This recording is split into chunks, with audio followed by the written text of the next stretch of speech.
आज એવું તો શું કારણ હતું છોટુની મેડમ બેન પાલનપુર લઈ જવા પડે? રામ રામ ભાઈઓ.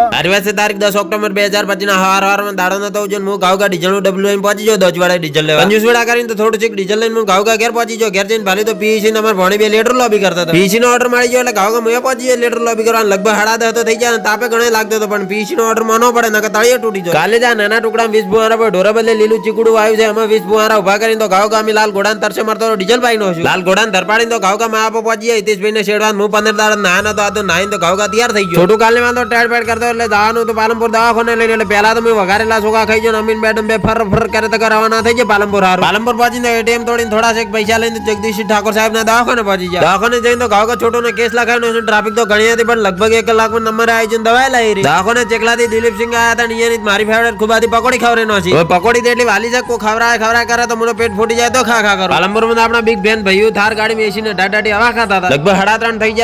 છોટું દવા કરીને તો અમીન મેડમ ની ગાવગા ઘર રવાના થઈ ગયા. ધોજવાડા આવીને તો લાલા ગાંધી થી થોડી શાકભાજી લીધી. શાકભાજી લઈને તો ગાવગા ઘેર આવી જાય. અમારા ગામના સાગરભાઈ તમને કોક કહે છે તો ગાવગા ફોલો સબસ્ક્રાઇબ કરી નાખો. હું મળું કાલના બ્લોગમાં. બોલો જય શ્રી સીતારામ.